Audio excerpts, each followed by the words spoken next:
तो बेटा देखो आज के चैप्टर का नाम है सर्कल्स और क्लास 10th का है ये, ठीक है, क्योंकि 9th में भी आप पढ़ के आए थे।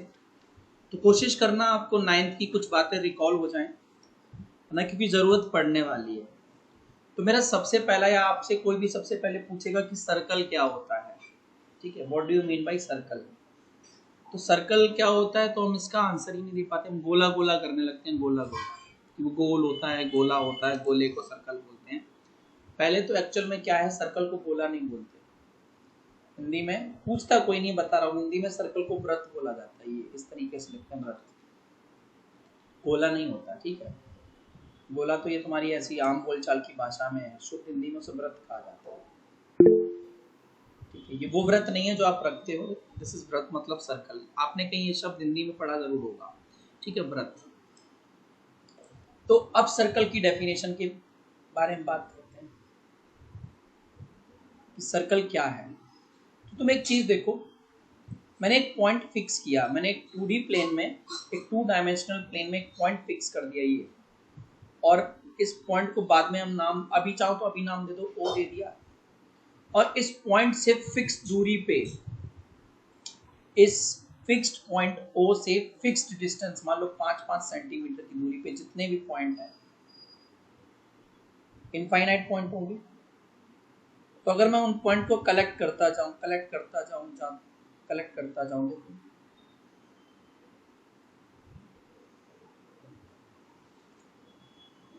दिख रहा है ना। तो जब मैं इन सभी पॉइंट को कलेक्ट करूंगा, ठीक है, इन सभी पॉइंट को कलेक्ट करूंगा, तो मेरा जो 2 डायमेंशनल फिगर बन के आएगा ना, यहाँ पे मेरा जो 2 डायमेंशनल फिगर बन के आएगा, उस फिगर का नाम है सर्कल। उस फिगर को अपन बोलते हैं सर्कल, ठीक है। तो सर्कल क्या है? Circle is a collection of, circle is a collection of all the points in a plane which are at equal distance from a fixed point, which are at equal distance from a fixed point। तो ऐसे सभी point का collection जो कि एक fixed point से equal दूरी पे है, उसको सर्कल कहा जाता है। अब यहाँ पे मैंने 2 चीजें बोली हैं, है ना, इक्वल डिस्टेंस बोला और बेटा फिक्स्ड पॉइंट बोला है। तो यहाँ पे जो तुम्हारा इक्वल डिस्टेंस है ना, वो रेडियस होता है, वो रेडियस होता है of the circle, radius of the circle. और फिक्स्ड पॉइंट जो है ना, वो सेंटर ऑफ द सर्कल होता है, सेंटर ऑफ द सर्कल होता है, ठीक है। तो मैं तुम्हें 3 केसेस समझाने वाला हूँ, और ये केसेस रियल लाइफ में भी होते हैं। आप लोगों के साथ जब आप पढ़ते हो, है ना, आपको डिफरेंट टीचर्स पढ़ाते हैं, तो डिफरेंट टाइप से आपको समझने का आपका सिनेरियो बनता है, ठीक है। तो मैंने क्या किया, मैंने 3 सर्कल लूंगा मैं, 3 लाइनें लूंगा, और उनसे ना 3 पॉसिबल केसेस आपको बनाने की कोशिश करूंगा, ठीक है। तो पहले हम ये चीज कर लेते हैं, ठीक है। मैं दिखाता हूँ तुम्हें 3 सर्कल, 3 लाइनें, है ना, उनसे क्या क्या केसेस बनाए जा सकते हैं, तो वो देख लो।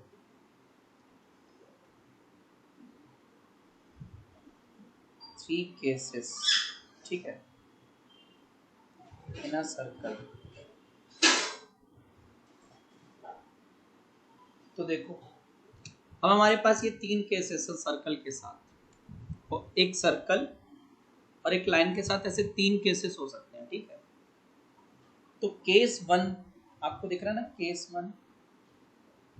तो केस 1 में क्या हो रहा है, जो लाइन PQ है ना, PQ है ना, ये सर्कल को दूर दूर तक कहीं टच करके ही नहीं जा रही है, इन दोनों के बीच में अच्छा खासा डिस्टेंस है ना। और ऐसा आपके साथ होता है रियल लाइफ में, मैथ्स पढ़ते टाइम, मैथ्स में कई टॉपिक होते हैं ना, तो दूर दूर तक तुम्हारे सिर के ऊपर से गुजर जाते हैं, टच भी नहीं करते, सिर के बहुत ऊपर से गुजर जाते हैं, ठीक है। एक केस 2 होता है ना। और केस 1 जैसे आपके मैथ्स के कुछ टफ टफ चैप्टर्स में, जैसे ट्रिग्नोमेट्री में हो गया, ज्योमेट्री में हो गया, ट्राइंगल्स में हो गया, है ना। केस 1 ऐसे ही देखने को मिलता है ना, दूर दूर तक टच ही नहीं कर रहा है, समझ में ही नहीं आ रहा है। तो केस 1 इस डायग्राम के हिसाब से क्या है कि सर्कल और लाइन एक दूसरे को इंटरसेक्ट नहीं कर रहे हैं। केस 2 में क्या है, तो केस 2 में देखो बेटा ये है, ये लाइन PQ है और ये आपका सर्कल, दोनों एक दूसरे को एक सिंगल पॉइंट A पे टच कर रहे हैं, सिंगल पॉइंट A पे टच कर रहे हैं।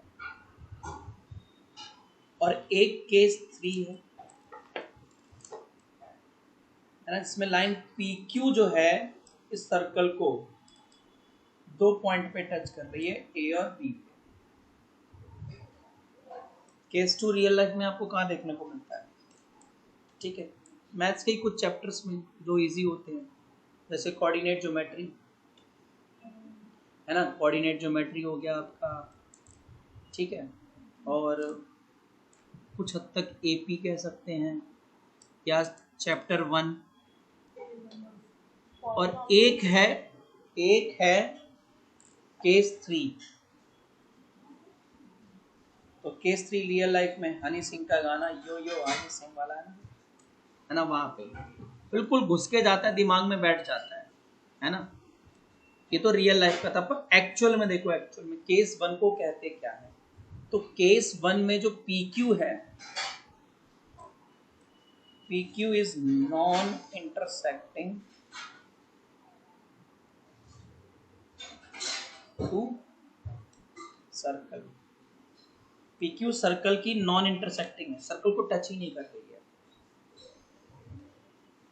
अब केस 2 क्या है, तो केस 2 को बोलते हैं टेंजेंट टू द सर्कल। यहाँ पे जो लाइन PQ है ना,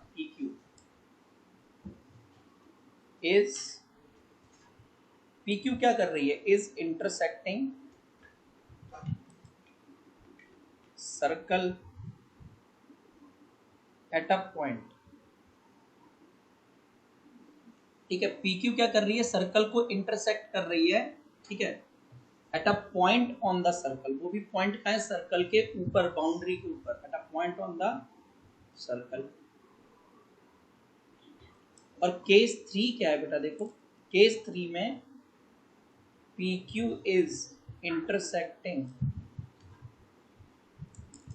ठीक है। PQ क्या कर रही है, सर्कल को इंटरसेक्ट कर रही है, is intersecting circle eight 2 points on the circle, 2 points on the circle, circle के ऊपर। यहाँ ऑन द सर्कल वाला ये चीज बड़ा ध्यान देना आप थोड़ा सा, ठीक है। तो PQ क्या कर रही है यहाँ पे, सर्कल को केस 2 में एक बार और केस 2 में 2 बार, नहीं केस 3 में 2 बार।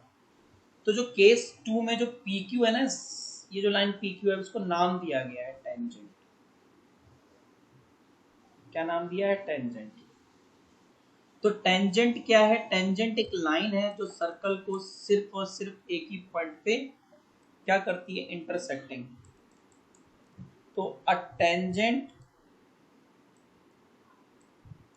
To a circle is a line that intersects the circle at only one point, ठीक है। समझ में आ रही है। PQ क्या थी, PQ एक टेंजेंट है। और टेंजेंट क्या होता है, टेंजेंट एक ऐसी लाइन होती है जो सर्कल को सिर्फ और सिर्फ एक पॉइंट पे इंटरसेक्ट करती है। और केस 3 में जो PQ है वो सर्कल को 2 जगह पे टच कर रही है ना, तो इस PQ को एक स्पेशल नाम दिया गया केस 3 में, सीकेंट। क्या नाम दिया बेटा, सीकेंट। तो देखो सीकेंट, अब सीकेंट क्या है, तो अ a line intersecting, ठीक है, a line intersecting a circle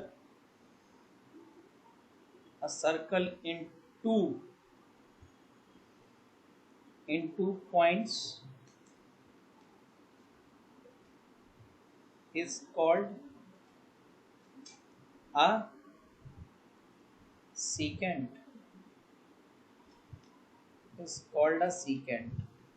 ठीक है, क्या बोलेंगे, सीकेंट बोलेंगे। तो देखो बेटा, अब आगे समझो। अब मैंने ना तुम्हारे एक डायग्राम बनाया यूं करके ना, रफ ही बना रखा है, हमारे पास है नहीं, तो चलो हटा देते हैं। हमारा एक सर्कल है, अब मैं बोलूं सर्कल पे यहाँ पे एक पॉइंट है P, और इस P से पास होने वाले कितने टेंजेंट बन सकते हैं, इस P से कितने टेंजेंट पास हो सकते हैं, देखो तो इस P से पास होता हुआ टेंजेंट सिर्फ और सिर्फ एक ही है। मतलब सर्कल के ऊपर एक गिवन पॉइंट से, एक सर्कल के ऊपर एक पर्टिकुलर पॉइंट से सिर्फ और सिर्फ एक ही टेंजेंट पास होगा, ठीक है, सर्कल के ऊपर एक पर्टिकुलर पॉइंट से सिर्फ और सिर्फ एक ही टेंजेंट पास होगा, ठीक है। चलो, मैं सर्कल के ऊपर पॉइंट P बनाया था, तो इस P से सर्कल के ऊपर सिर्फ और सिर्फ एक ही टेंजेंट पास हो सकता है, तो there is one and only one, there is one and only one tangent at a point, ठीक है, there is only one and only one point, ठीक है, there is one and only one tangent at a point on the circle,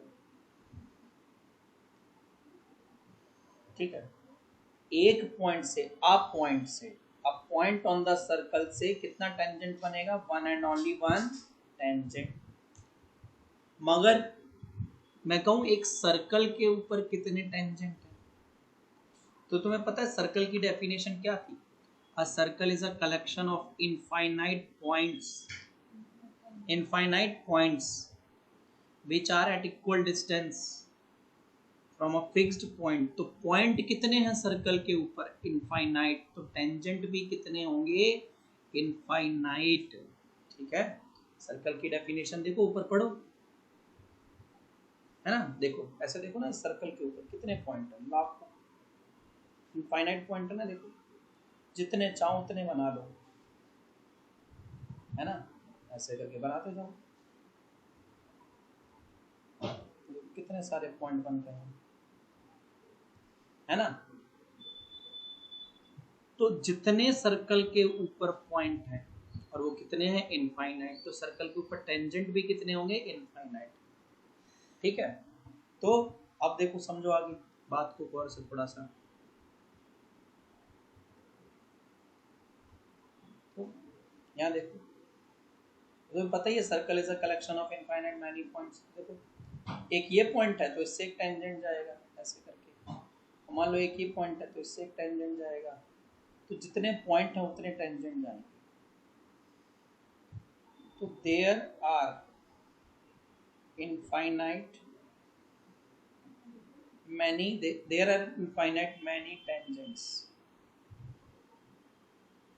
tangents to a circle, ठीक है, there are finite many tangents to a circle from different points, अलग अलग point से एक circle के ऊपर बहुत सारे टेंजेंट बन सकते हैं, क्यों, because a circle is a, क्या था, circle is a collection of, a circle is a collection of infinite many points, है ना, infinite many points का ही तो कलेक्शन था सर्कल, आपको आगे बात लिख सकते हो, which are at equal distance from a fixed point, ठीक है। तो एक सर्कल के ऊपर टेंजेंट कितने, मैनी, इनफाइनाइट मैनी, पर एक पॉइंट से एक पर्टिकुलर पॉइंट जो कि सर्कल के ऊपर है P, तो सर्कल के ऊपर पॉइंट P से टेंजेंट कितने, तो एक। समझ में आ रही होगी आपको बात कि अगर सर्कल के ऊपर एक फिक्स पॉइंट बोल दूं तो उस पॉइंट से एक ही टेंजेंट है, बाकी सर्कल के ऊपर इनफाइनाइट मैनी टेंजेंट्स है, ठीक है। तो ये हमारा केस है ना, ये भी याद रखना, पूछेगा आपसे। तो there are infinite many tangents, ठीक है, to a circle from different points, अलग अलग पॉइंट्स है। चलो, आपको ये सारी बातें याद रखनी है। अब एक चीज समझो बेटा ना, आगे आगे चीजें समझने की कोशिश करो जैसे जैसे मैं तुम्हें बताता जा रहा हूँ। देखो यहाँ कि ना हमारा अगला केस ये है। अब देखो नेक्स्ट चीज समझने की कोशिश करो बेटा। देखो ये मेरा सेंटर है सर्कल का O, और मेरे सर्कल के ऊपर ये एक पॉइंट है A। तो O से लेकर A तक की दूरी को हम क्या बोलते हैं, रेडियस। क्या बोलते हैं बच्चों, रेडियस। और A से B जो है ये हमारा टेंजेंट है। ये क्या है, हमारा टेंजेंट है, ठीक है। A से B क्या है, हमारा टेंजेंट है। तो अब गौर से देखो डायग्राम में, OA मेरा रेडियस है और AB मेरा क्या है, टेंजेंट। तो तुम देख रहे हो रेडियस OA और टेंजेंट AB के बीच में एक पॉइंट A है, एक पॉइंट A जो कि कॉमन है। OA रेडियस और AB टेंजेंट में एक पॉइंट A है ना, जो दोनों में कॉमन है। तो इस A को एक स्पेशल नाम दिया, पॉइंट ऑफ कांटेक्ट। क्या नाम दिया बेटा, point of contact.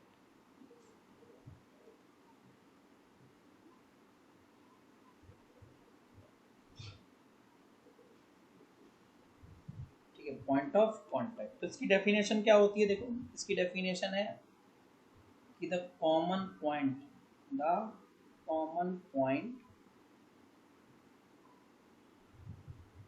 of a tangent to a circle and the circle is called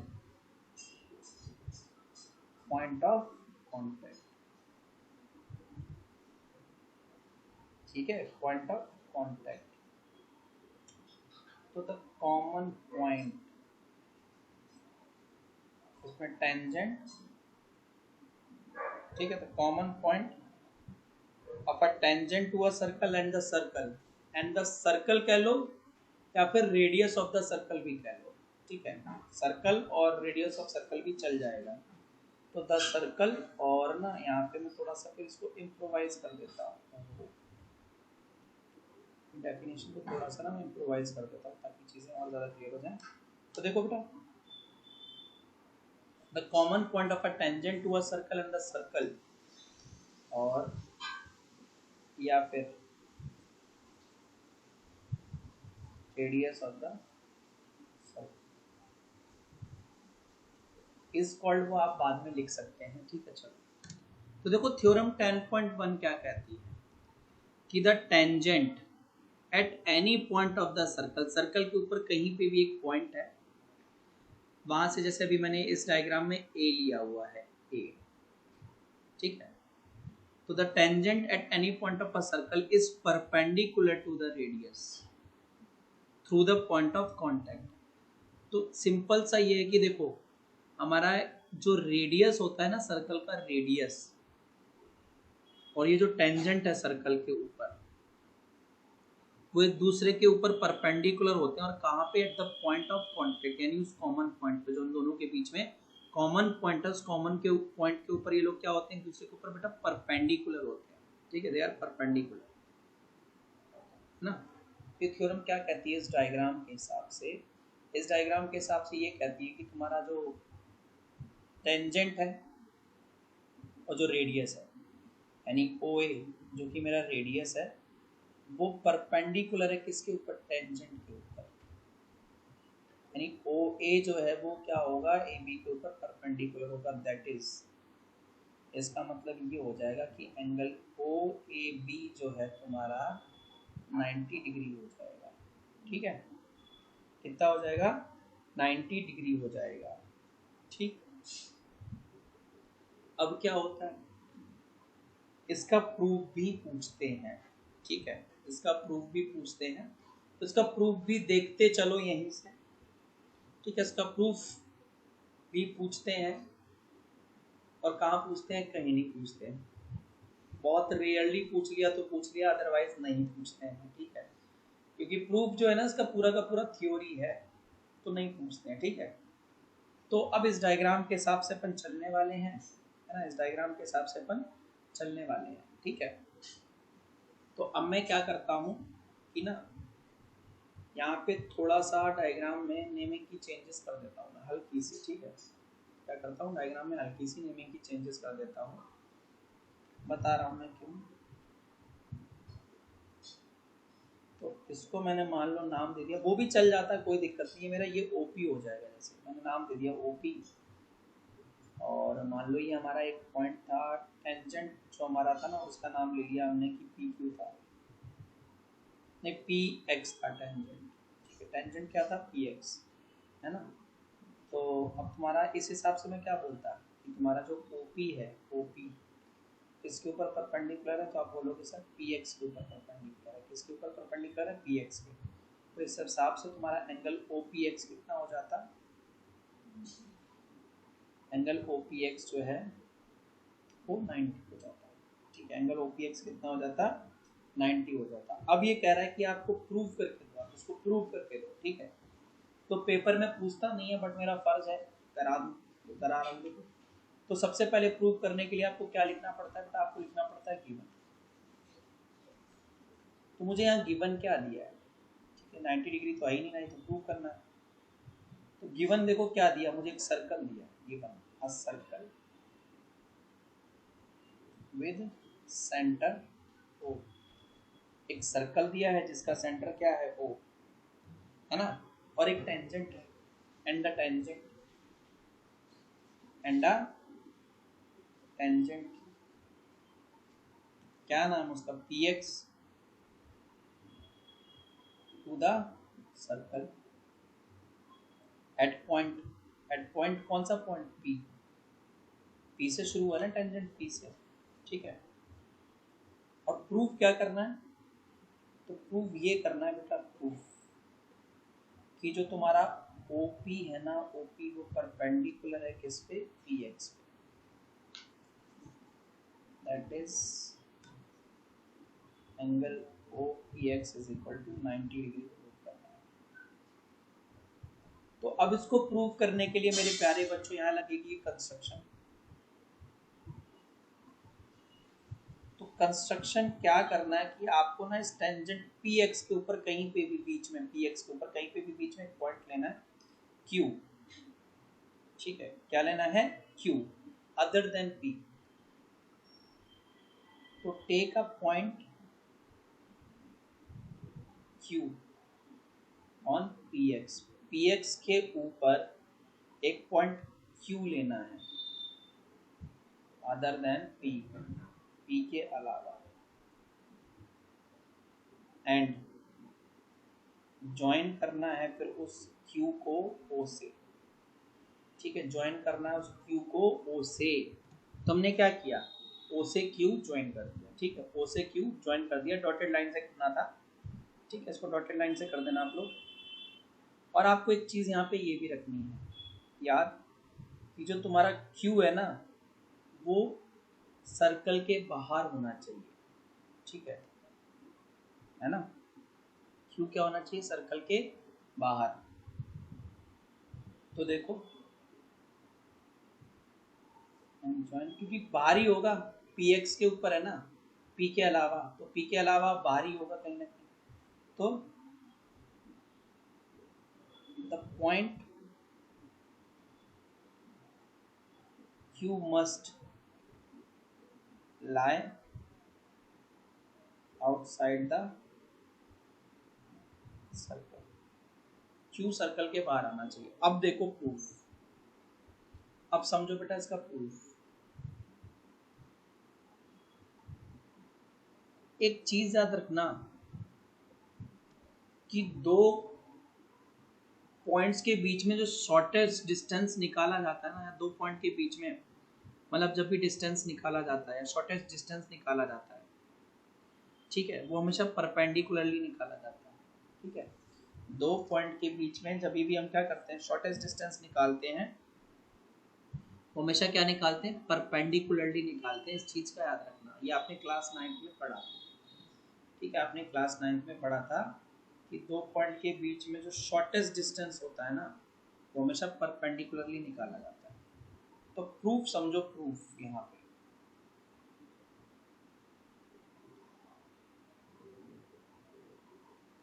तो मैं अगर आपसे ये कहूँ, सुनो कि ना, प्रूफ क्या है कि मैं ये कह रहा हूँ कि तुम्हें पता है ना कि देखो मैंने लिखा भी था कि Q कहाँ है, Q आउटसाइड द सर्कल है। Since Q is outside the, ठीक है, since Q is outside the circle, outside the circle, क्योंकि Q देखो तुम्हारा सर्कल के कहाँ है, बाहर है ना। तो इससे क्या होगा बताओ। अच्छा, यहाँ पे कंस्ट्रक्शन में एक छोटा सा चीज और लिख देना कि मान लो क्या कि इस पॉइंट को भी हम एक नाम दे देते हैं R, इस पॉइंट को भी क्या नाम दे देते हैं R।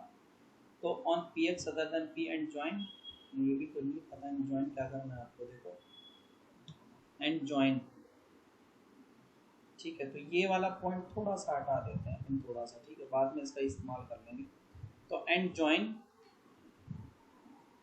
OQ, ठीक है, OQ को ज्वाइन करो और वो सर्कल को कहाँ इंटरसेक्ट करे, इंटरसेक्टिंग सर्कल एट, ठीक है, सर्कल एट R, सर्कल को OQ कहाँ इंटरसेक्ट करे, R पे इंटरसेक्ट करे। ठीक है, तो अब सुनो, इस हिसाब से क्या होगा, गौर से समझना भैया। यहाँ ये आउटसाइड वाला पॉइंट हटा दो, आउटसाइड वाले की हमें जरूरत नहीं है। ठीक है, मैं पहले सोच रहा था एनसीईआरटी वाले तरीके से कराऊंगा, और हम दूसरा तरीका अपना लेते हैं, इट्स ऑल थियोरेटिकल। ठीक है, तो अब मैं तुमसे अगर कहूँ कि बेटा ना ध्यान से, मैंने ये कहा आपसे कि जो तुम्हारा OQ दिख रहा है तुमको, OQ, मैं कह रहा हूँ OQ जो है OR से बड़ा है, तो आप मान लोगे, हाँ मान लोगे, क्योंकि OR तो OQ के ऊपर है ना, दिख रहा है ना आपको, OR OQ से छोटा है छोटा है कि नहीं है, दिख रहा है ना सबको। अब ऐसे ही मैं कहूं कि तुम्हारा जो OQ है, OQ जो है वो OP से भी बड़ा है, दिख रहा है आपको। OQ किस किस से बड़ा है, OR से भी बड़ा है और OP से भी बड़ा है, देख लो ना। OQ पहले तो OR से बड़ा था, क्योंकि OR जो है ना OQ के ऊपर था इसलिए, और फिर OQ OP से भी बड़ा है। डायग्राम को देख के आपको, ठीक है, क्या करना है, डायग्राम को देख के अंदाजा लगाना है ना, है कि नहीं है। तो OQ जो है, यहां से हमें ये पता चला कि जो OQ है इस लाइन से, that is OQ is longer than the radius, OQ is longer than the OQ is longer than the radius of the circle। ठीक है, अब तो OQ इससे भी बड़ा हो गया। अब समझो एक चीज और, ऑल्सो तुम्हें दिख रहा है ना OP, सबको दिख रहा है डायग्राम में, OP और OR दोनों इक्वल है, OP और OR दोनों क्या हैं, इक्वल है कि नहीं है, है ना, है ना, इसीलिए मैंने बोल दिया, इसीलिए ऑल्सो क्या, इसका रीजन ना, मैंने क्यों बोला कि तुम्हारा OQ OP से बड़ा है, क्यों बोला था OQ जो है OP से बड़ा है, इसके पीछे रीजन था, सिंस क्या, जो तुम्हारा OR है वो भी रेडियस और OP भी जो है वो रेडियस है, इस वजह से OP भी OQ से क्या हो गया था, छोटा पड़ गया था। ठीक है ना, ऐसे ही सर्कल के ऊपर कितने भी पॉइंट्स बनाओ सेम ही होगा, वो हमेशा OQ से छोटे ही होंगे, वो हमेशा OQ से छोटे ही होंगे। तो इससे क्या पता चल रहा है, इससे ये पता चल रहा है कि ना OP जो है OP वो OQ से छोटा है ना, यानी स्मॉलेस्ट लाइन है जो कि XY को कनेक्ट करती है। ठीक है, तो इससे हमें क्या पता चल रहा है, तो ये पहले ये लिख देना सिंस दिस, और ये ऐसा हर, देखो तुम ऐसे क्या करते, मैं बता रहा हूँ, तुम अगर R की जगह यहाँ पे भी कोई लाइन बनाते तो भी तुम्हारा OQ उससे बड़ा ही होता। यहाँ पे कोई बना लेते x मान लो, यहाँ पे कोई बना देते y मान लो, तो OQ हमेशा उन सभी पॉइंट से बड़ा होता जो सर्कल के ऊपर है। ठीक, उन सभी पॉइंट से बड़ा होता जो सर्कल के ऊपर है। समझ में आ गई बात? तो मैंने वही लिखा है कि since this happen for every point on the line, circle के ऊपर किसी भी पॉइंट से जब तुम क्या बोलते हैं OQ को कंपेयर करोगे ना, OQ उससे बड़ा ही होगा, है ना? समझ में आ रही बात? तो since this happens for every point on the line, और इसी तरीके से टेंजेंट के लिए, टेंजेंट के ऊपर कोई भी पॉइंट बना लो। अब मैं ये कह रहा हूँ इस PX के ऊपर तुम यहाँ बना लो, एक Q बना लो, नहीं K बना लो, तो OK जो है ना, OK अगर मैं यहाँ K बना लेता तो OK जो है हमेशा रेडियस से बड़ा होता। OK जो है ना, OK सुनो, OK हमेशा OP या OR से OK भी बड़ा होता।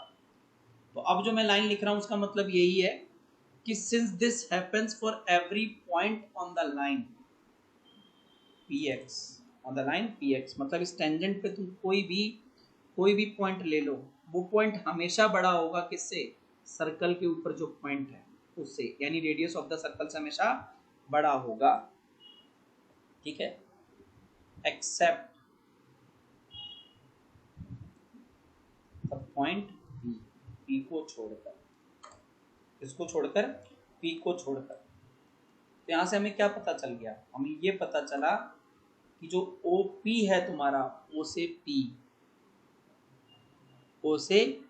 P is the shortest distance, ठीक है, is the shortest distance between इसके O and XY के, O and XY के बीच में सबसे छोटा डिस्टेंस कौन सा निकला, OP।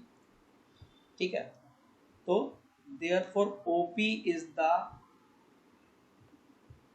shortest distance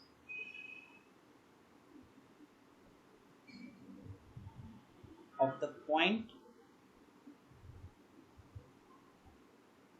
O to the points of XY नहीं है यहाँ पे, हमारा PX है, सॉरी, ठीक है, यहाँ पे XY नहीं है, XY याद रहता था, PX। और हमें पता है कि जो शॉर्टेस्ट डिस्टेंस होता है ना वो हमेशा परपेंडिकुलर होता है। ठीक है, as we know that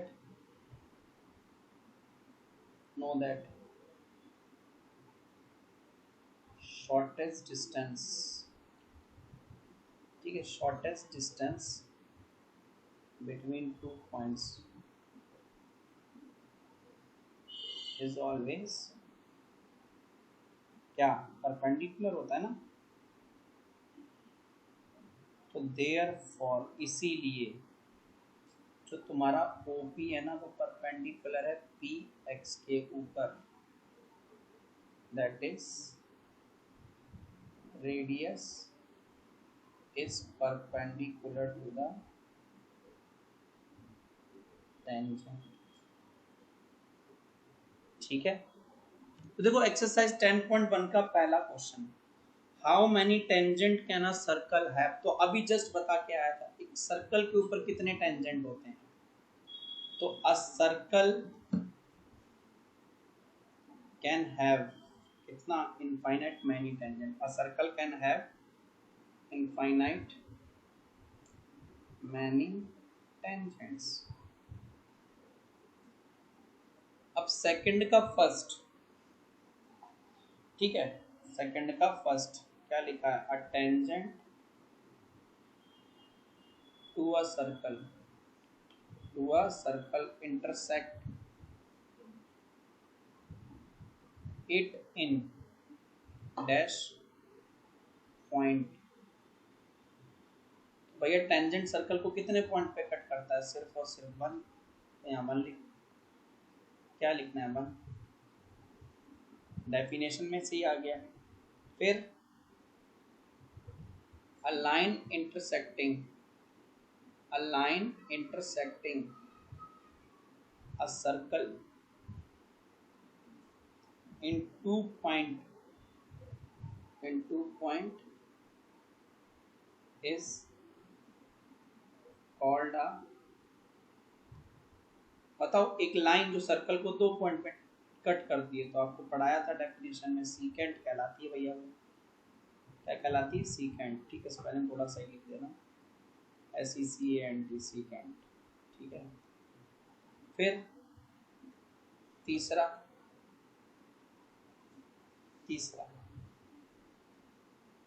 देखो, a circle can have parallel tangent at the most, at the most। इसको एक डायग्राम से समझो, ठीक है। क्या कह रहा है, कह रहा है कि ये टेंजेंट है, इसका नाम PQ है ना। तो इस PQ के पैरेलल कितने टेंजेंट बना सकते हो, एक और बन जाएगा RS। तो पैरेलल टेंजेंट सर्कल में कितने हो सकते हैं, एट मोस्ट दो ही हो सकते हैं ना, है ना। इस गिवन पॉइंट से PQ के पैरेलल कितने टेंजेंट बना सकते हो, बना के दिखाओ। इस PQ के मैंने अगर इस तरीके से PQ बना दिया, तो इससे तुम कोई और कितने पैरेलल टेंजेंट, एक ही पेयर तो बनेगा, एक ही पेयर बनेगा ना। तो अ सर्कल कैन हैव, ठीक है, one pair of parallel tangent at the most, या फिर two, a circle can have two parallel tangent at the most. ठीक है, तो उसने कहा ना कि पर्टिकुलर PQ टेंजेंट बना, उसके पैरेलल कितने हैं, तो उसके पैरेलल एक और, यानी दो ही हो सकते हैं मैक्सिमम। ठीक है, एक खुद और एक उसका दूसरा जोड़ा। तो अब the common point of a, तो the common point of a tangent to a circle and the radius is called, ठीक है। उस कॉमन पॉइंट को क्या बोलते हैं, अभी पढ़ाया था आपको। उस कॉमन पॉइंट को बेटा नाम दिया गया था point of contact, point of contact. ठीक, अब क्वेश्चन नंबर 3। तो question number 3, a tangent PQ at a point of a circle, मतलब क्या कह रहा है कि एक सर्कल है, होगा इधर देखो बन रखा है, हाँ इसी में थोड़ा छेड़छाड़ कर देता हूँ, नाम वाम मत लिखो। हाँ देखो ये रहा, कह रहा है एक टेंजेंट है PQ at a point P of a circle. तो पॉइंट P है ना सर्कल के ऊपर। तो अब क्या बोला है कि ऑफ रेडियस 5 सेंटीमीटर, इस सर्कल का रेडियस यानी OP 5 सेंटीमीटर दिया हुआ है, ठीक है। और जो O से लेकर Q तक की वैल्यू है, यहाँ से लेकर यहाँ तक, ये बेटा आपको बोला, तो ये आपकी 12 सेंटीमीटर, 12 सेंटीमीटर। अब आपसे कहता है PQ क्या है, PQ निकालना है। तो सबसे पहले तो लिखेंगे since radius is perpendicular to the tangent at point of contact, at point of contact, therefore हम क्या बोलेंगे, OP परपेंडिकुलर है PQ पे, that is क्या हो गया, एंगल ओ पी क्यू हमारा 90। तो अब एक right triangle, in right triangle O P Q में by using Pythagoras theorem, by using Pythagoras theorem, Pythagoras theorem का भरपूर इस्तेमाल करते हुए आप क्या बोलोगे, देखो P के अपोजिट OQ आपका हाइपोटेनियस है, OP square plus PQ square. कई बच्चे ना क्या करते हैं, PQ को हाइपोटेनियस मान के क्वेश्चन गलत करते हैं और 13 चिल्लाने लगते हैं। नहीं बेटा, ये 12 का स्क्वायर है, ये 5 का स्क्वायर, अब PQ निकालना है तो PQ स्क्वायर क्या आ जाएगा, 12 का स्क्वायर माइनस 5 का स्क्वायर, 144 माइनस 25, तो PQ square is equal to 119। तो जो तुम्हारी PQ की वैल्यू आएगी ना, PQ की बेटा वो आ जाएगी √119 सेंटीमीटर। ठीक है, तो यही है आपकी एक्सरसाइज 10.1 में। अब अगली वीडियो में मिलेंगे 10.2 और उससे पहले के एग्जाम्पल करेंगे और थ्योरम भी पढ़ेंगे 10.2।